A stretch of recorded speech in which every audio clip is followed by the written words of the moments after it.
Alors on est le 11 décembre 2018. À ce moment-là, je travaille en tant que technicien au Parlement européen. Je quitte le service vers 18h, 18h15 peut-être, pour rejoindre un ami au centre-ville, avec lequel j'avais prévu de boire une bière au bar Les Berthomes. Ma mère et moi, on a un rituel, c'est que chaque année, on va ensemble au marché de Noël une fois. Et on le fait depuis des années. On devait y aller la veille, mais elle a reporté et on s'est retrouvés là ce mardi soir. Du coup, on s'est rejoint à Homme de Fer après mon travail vers 18h45. Je me suis garé place Gutenberg à vélo, parce qu'il y avait beaucoup de monde, c'était le marché de Noël, c'était un petit peu pénible de circuler dans les rues de Strasbourg comme c'est toujours à cette période. Et j'ai fait une photo. J'ai fait une photo de la place Gutenberg avec les décorations de Noël, naïvement, comme je fais beaucoup de photos tous les jours, mais avec mon téléphone. Je me dis, ah tiens, c'est joli, je fais une photo.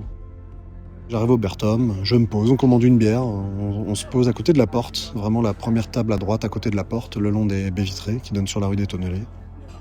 On est ressorti par rue des Orfèvres. C'est marrant en plus parce que c'est une rue que j'adore en termes de décoration. Chaque année, je dis à ma mère, en plus, j'ai du mal à me souvenir du nom de cette rue à chaque fois et je lui dis, tu peux m'amener dans la rue des décorations que j'aime bien. Et donc on sort de la rue pour aller vers le sapin place Kléber. On fait toujours la photo, un selfie en bas du sapin. Et je prends la photo et quelques secondes après, ça tire. J'entends 3 coups de feu. Et il y a eu un moment de silence. Et ça a paru très long. Je pense qu'honnêtement, ça a duré peut-être une demi-seconde. Mais on a tous levé la tête, on s'est tous regardés. Et là, j'ai entendu des cris. Des gens qui commençaient à courir vers nous. Partez, partez, il y a quelqu'un qui tire. Et là, j'ai compris. Je reçois un appel de mon coordinateur qui s'appelle Mathias, qui me demande où je suis. Et il me dit, écoute, mets-toi à l'abri.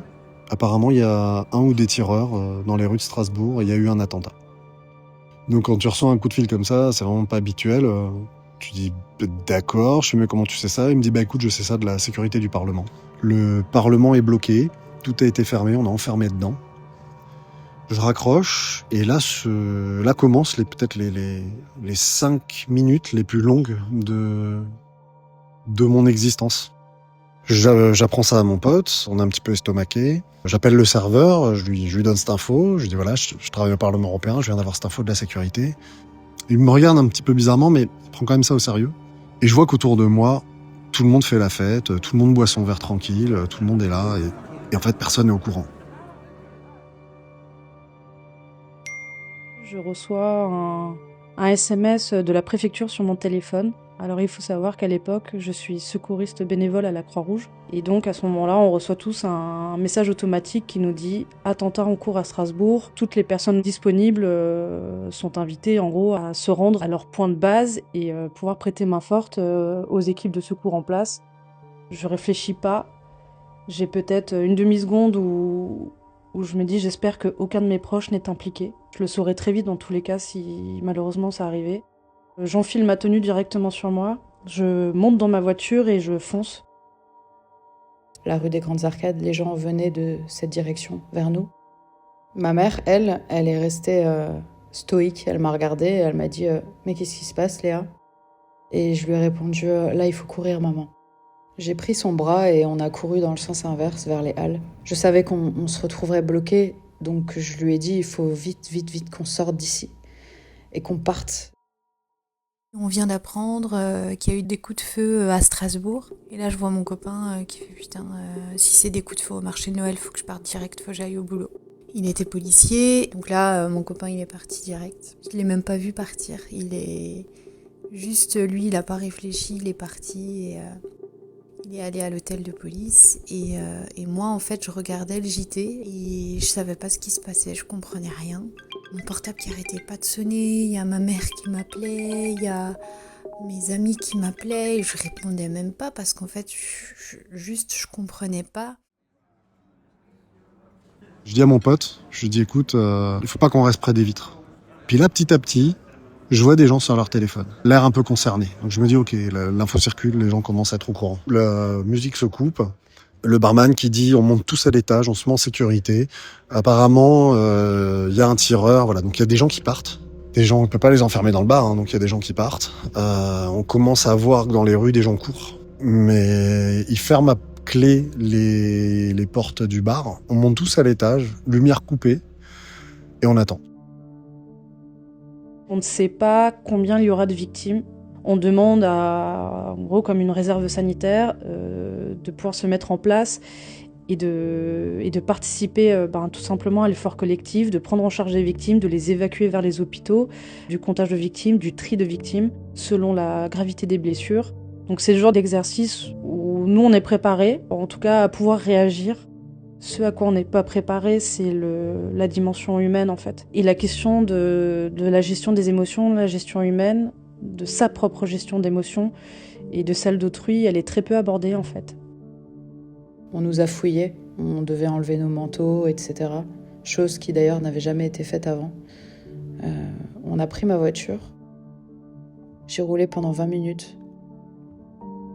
Choquée, anesthésiée, c'est un sentiment étrange, on dissocie un peu.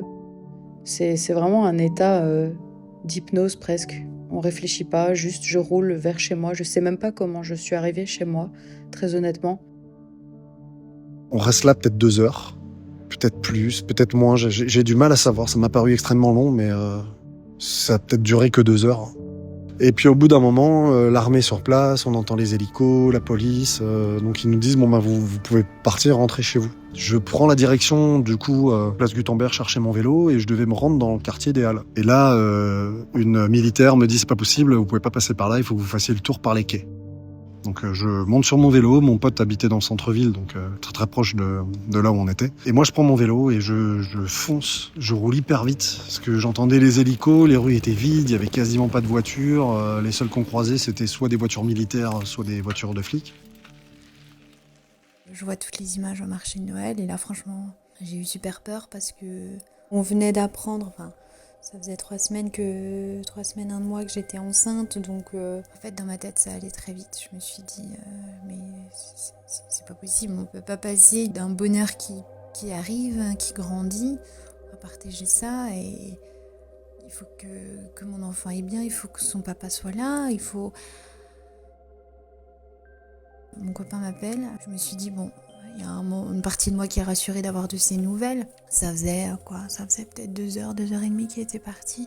Et il me dit écoute, surtout tu sors pas, tu fermes les volets, tu fermes tout à clé. Je comprenais pas et puis il en avait vécu des enquêtes et des situations très complexes et difficiles, mais pas de là à ce qu'il m'appelle pour me dire ça et à ce que ça nous touche. On est mobilisés toute la nuit. Je rentre à 4h du mat. On sait déjà que dès le lendemain, toutes les premières personnes qui étaient sur place la veille sont amenées à se présenter au centre d'accueil des impliqués, puisque dans ce centre, l'idée c'est qu'on ait des officiers de police judiciaire qui puissent prendre en charge les dépositions et dresser des procès-verbaux, du personnel du SAMU qui est là si jamais. Et on a aussi des psychologues de la cellule interministérielle en cas d'attentat. Je préviens mon employeur que je viendrai pas travailler.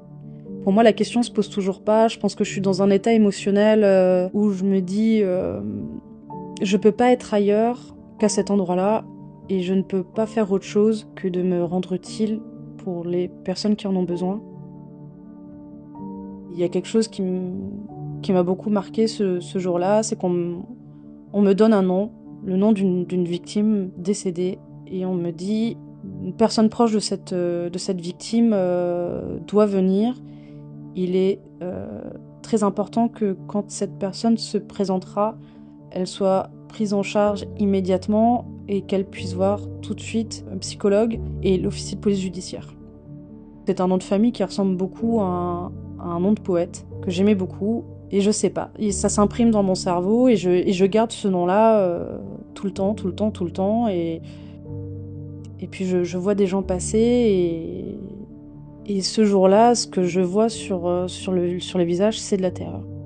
Et je m'en fais la réflexion parce que je me dis à ce moment-là, je n'ai jamais vu autant de peur sur un visage. Je sais pas expliquer, mais c'est horrible à voir. Le lendemain, je suis allée au travail à 8h45, je suis arrivée en retard. Forcément, j'avais pas dormi, j'étais un peu sonnée. Et j'arrive et je dis désolée, je suis en retard, j'étais aux attentats. Je pense que c'était pour mettre une distance avec ça. Je sais pas pourquoi j'ai dit ça. Je me retrouve au travail vers 11h30. Quasiment tous nos clients avaient annulé leur rendez-vous à cause de ce qui s'était passé, étaient repartis à Bruxelles. Donc une journée très étrange, très latente, avec beaucoup d'interrogations, sachant que le tireur, il avait toujours pas retrouvé, personne ne savait vraiment où il était. Et on avait des infos comme ça au compte-gouttes par demi-journée. Pour moi, j'avais pas vraiment peur, j'avais surtout peur des gens qui étaient pas avec moi en fait. J'avais surtout peur de soit qu'ils paniquent beaucoup trop pour moi, soit que eux leur soit arrivé quelque chose quoi. Mais je savais que moi dans ma situation, j'étais en sécurité parce qu'on avait fait ce qu'il fallait, parce que le bar a extrêmement bien géré, là, qu'il n'y a pas eu d'énormes mouvements de panique, que les gens étaient très solidaires à ce moment-là. J'arrive vers la fin de journée, j'ai un homme qui se présente à moi, et malgré le temps qui passe, je l'entends encore me répondre c'est pour ma sœur, elle a perdu son mari hier. C'est terrible, il faut rester solide. Ça m'a pris à la gorge de me dire mais je veux me lever, je veux me lever de cette table, poser mon stylo, prendre cette personne dans mes bras, elle en a besoin et non, non, on peut pas. Sa sœur elle est bouleversée, et elle me dit que son mari est mort hier, qu'il a été assassiné, qu'elle était avec lui, elle était à côté. Et elle me donne son nom de famille et c'est ce nom de famille que j'avais, je sais pas pourquoi, mais mémorisé toute la journée. Les jours qui ont suivi, je voulais pas créer de blocage, justement, avec cette rue, avec ces lieux-là. Et 2 jours après, le 13, je suis retournée dans la rue des Orfèvres avec une collègue qui est aussi une amie qui m'a accompagnée à ma pause. On est passé place Kléber, il y avait les roses, il y avait plein de fleurs au niveau de la statue.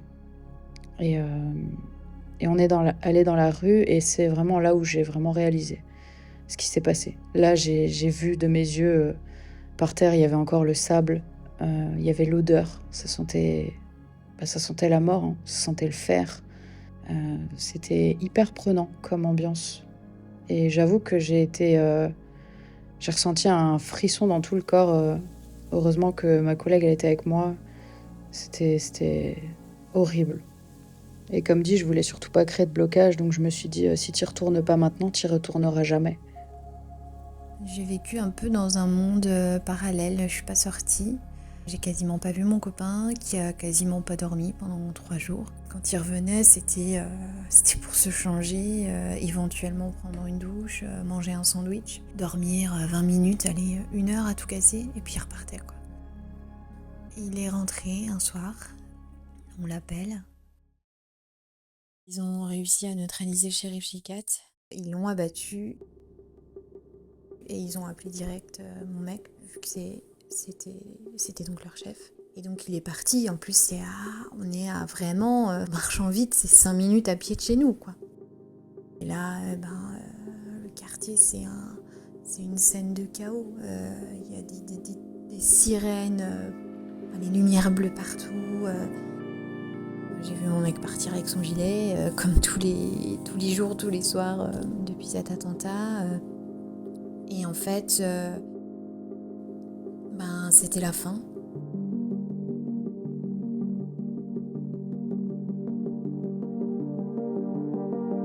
J'ai mis énormément de temps à réaliser à quel point ça m'avait marqué. Et ce qui me touche le plus, c'est d'imaginer les proches. J'en ai jamais reparlé et je trouve ça aussi libérateur de pouvoir en reparler. C'est vrai qu'on se sent assez isolé aussi dans ces situations. Et j'ai personne autour de moi qui était à cet endroit à ce moment-là, donc c'est bien de pouvoir en reparler. Je pense que c'est important de raviver la mémoire et de ne jamais oublier tout ce qui s'est passé et ces gens. Je pense à eux souvent.